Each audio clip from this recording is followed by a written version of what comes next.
I know this is a woman of standards and she cares about women. And when she invited me to the first women's conference, I think she knew this is what I needed.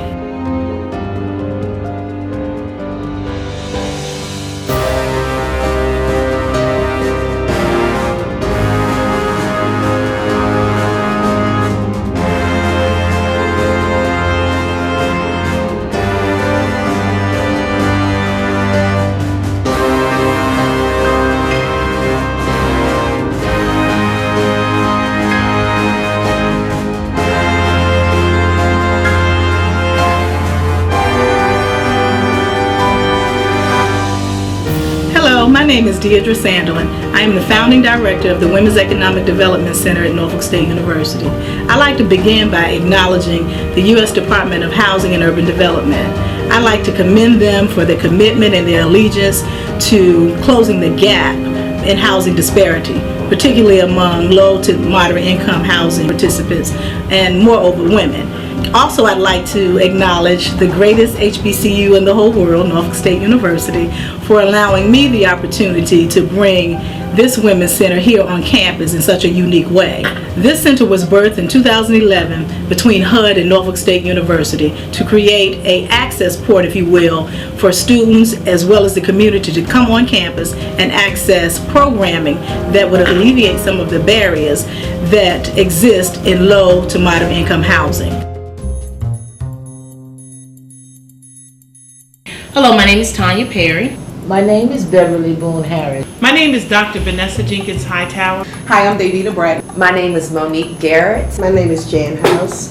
I am LaWanda Tillett. My name is Gisela Torres. I'm Monique A.J. Smith. Hi, my name is Mariah Highsmith. My name is Nubia Evs.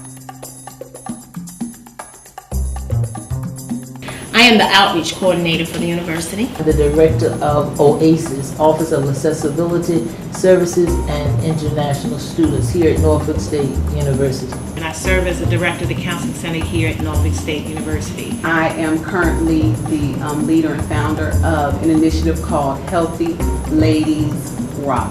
And I am a mompreneur. I am married with 4 kids and I have worked for myself for the last 5 years. I am the housing program manager for the Garden of Hope. The Garden of Hope is an extension of Gethsemane Community Fellowship Baptist Church, and we promote programs for the disadvantaged and underserved in the community. And I'm happy to be a part of the Women's Economic Development Center here at Norfolk State University. And I am a financial professional in the area. I am the founder of Season Empowerment. I'm a business management major, and my future career goals are to secure a job internship and also get into the fashion industry. I'm a sociology major, and what I want to do after college is be a forensic psychologist. Let me tell you a little bit about my background. I started off by having my bachelor's in social work. Then I went on and got my master's in criminal justice and administration, and now I have my doctorate in organizational leadership in higher education. One of the things I find that working in this field of higher ed has exposed me to work with young people who need that opportunity for someone to come in their life and to mentor them into the future. And so I am a 26-year veteran of athletic administration. And so my specialty is leadership in women and fields that are not necessarily accustomed to. Many of our students were reared in the neighborhoods surrounding this university that was funded by HUD. I first came in contact with the Women's Economic Development Center through Deidre Sanderlin, and we were working together on Sisters in Step, and I was able to be their mistress of ceremony last year and had a wonderful time. Even the girls that I mentored, we brought here for every Wednesday. We brought them here for each part of that activity, and I'm glad that we did because several of those young ladies are now students here at Norfolk State University. Having a women's center on the campus of Norfolk State University is quite pivotal because we have a student enrollment ratio, male-female, about 6 females to every male. My relationship with this Women's Center with the Norfolk State University Women's Economic Development Center is that I serve on the advisory board. I've served on the board actually for the entire 5 years, but that is, that's really nice and that's cute, but more than serving on the board, I was very honored that Deirdre thought of me. But I knew when when the grant was received to start this center that I would be a part of this new entity within the university for the duration. And so I was more than a board member.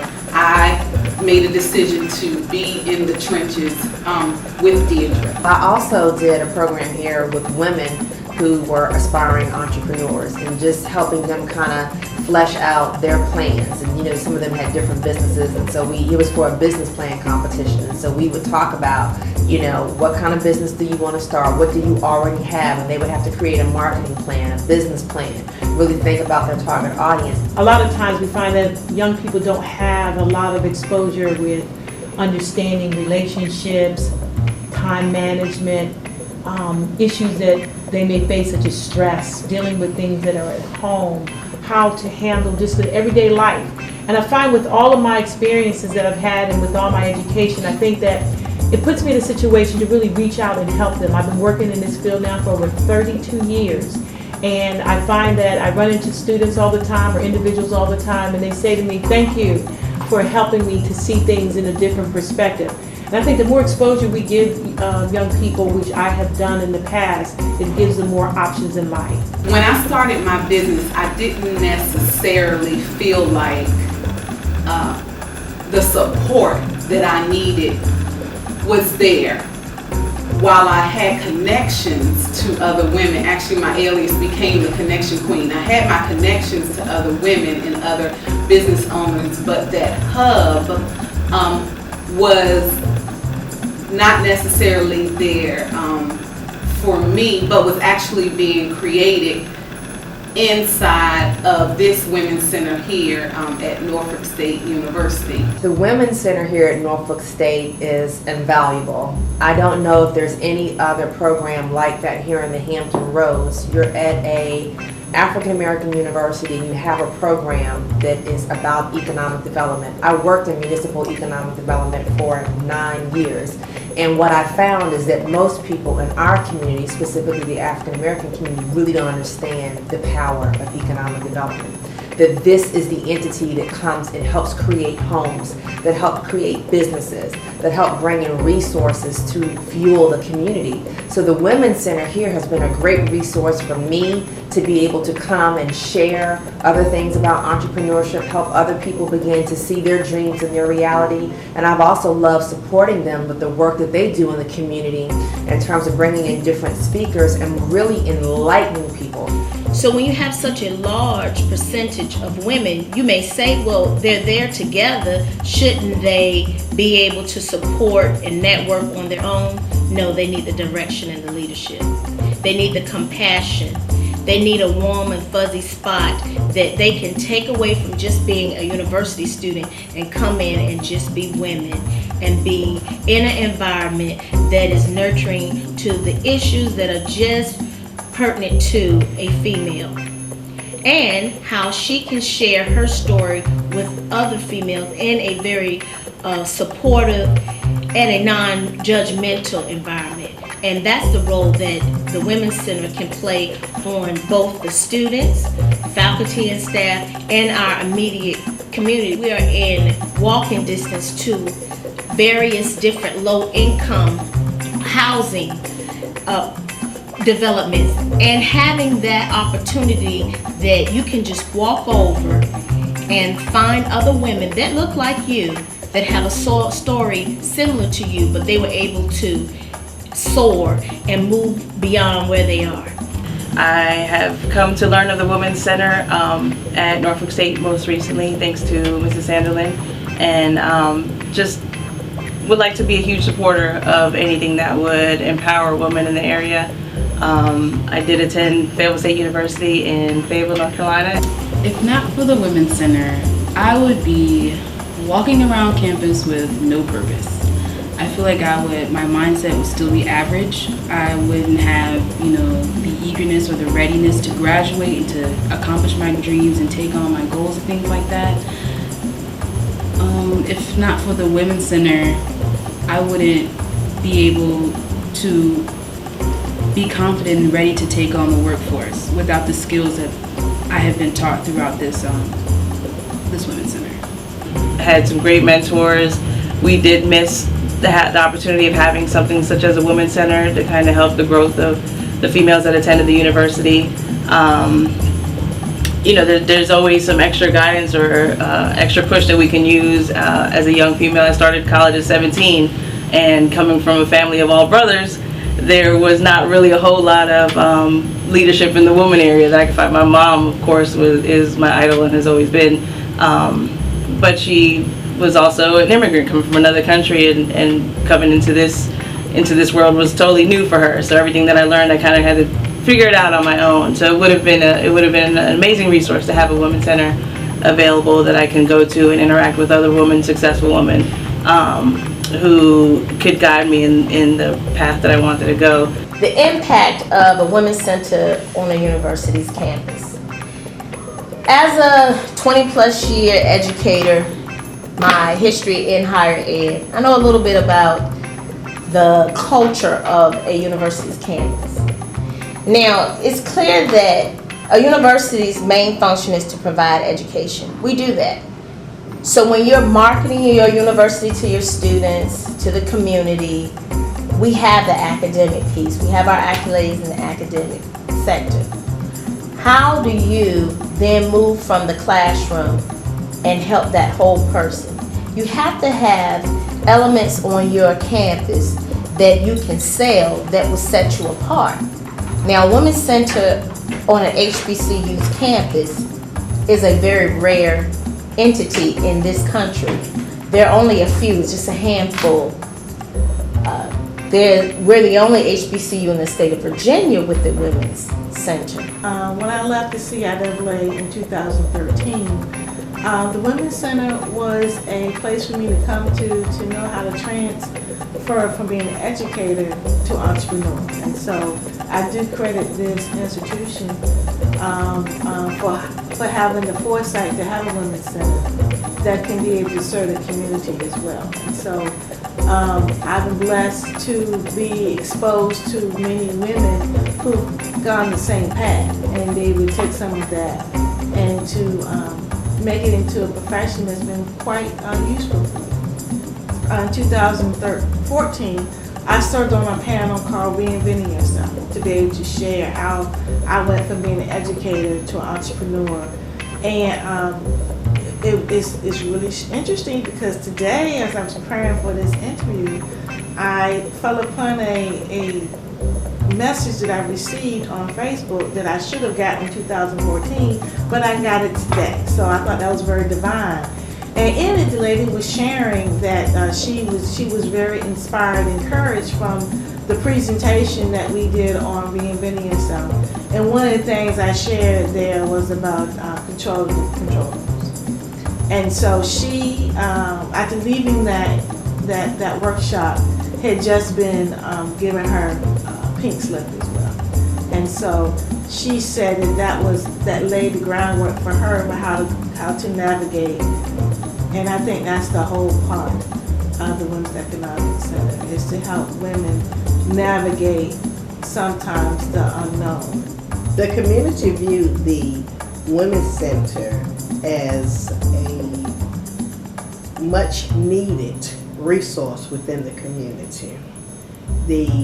There's a myth that people that's in HUD housing are lackadaisical, uninterested, but that's not true, because we never had problems getting people. They would come in on buses to the events, they love to volunteer, and they would bring their families. And it was very worthwhile, and the HUD grant allowed the Women's Center to offer so many different, a variety of programs that was beneficial for the community and to the community. But truly, anytime you think in terms of helping in the community and you see Women's Center, you look at a safe place for the women that are in need, and that could be across the board. It doesn't have to be the woman that's in need. It could be a woman that just need a place to get to for safety. And so that's what I think of. I have supported Tidewater Community College's center. If I'm invited, and I will donate. I will breakfasts that TCC has had.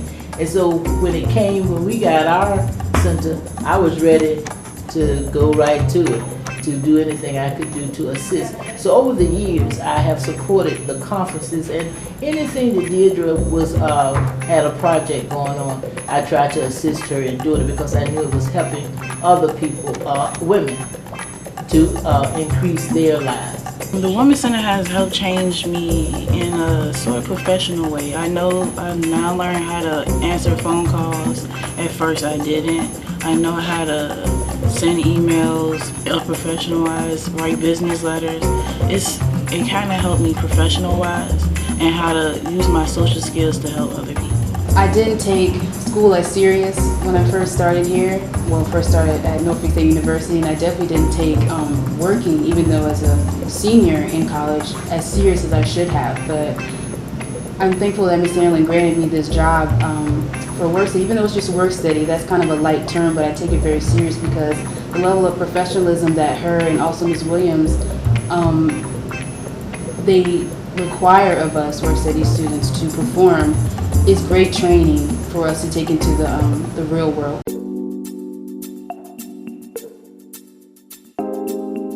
Norfolk State was awarded $800,000 as seed money to open up the center on campus. The vision that I had pretty much came from me coming from not necessarily low-income housing, but moderate housing, but with a single mom. So those things and some of the struggles that I saw her go through really encouraged me and really gave me just a push to want to make sure that other young ladies and other students on campus didn't have to go through the same thing. The partnership was really a win-win in all regards. I mean, when you're talking about HUD and a major HBCU, I think those two things put together just really became a powerhouse to the Hampton Roads community. Listening to some of the remarks and the testimonies from some of our participants, they've said we've changed their lives.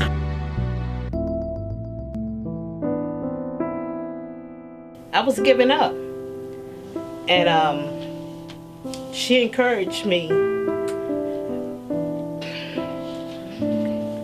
She said, "Miss Higgins, you know, we're gonna be all right with Jesus Christ." And I said, I'm going to. Talking to her, I enrolled in TCC. I said, I want to be of service. And I enrolled in human service. She inspired me so much. I know this is a woman of standards, and she cared about women's. And when she invited me to the first women's conference, I think she knew this is what I needed. And I continue to go because I didn't know it was so many broken women, which I knew, but I didn't know I was in the midst of so many broken women out here. Because I asked her one time, I'm like, what is wrong with some of these young girls? Even in my family, why are they hurt? But I should have known because I'm a woman. I've been through things, trying to love and be loved, and I say, I can't do nothing but embrace them, when you get a chance to talk to her. When you get a chance to talk to a young lady, like she said, share with them and don't be afraid to tell your story. I've been abused. I've been hurt. I've tried to go, and because I was abused,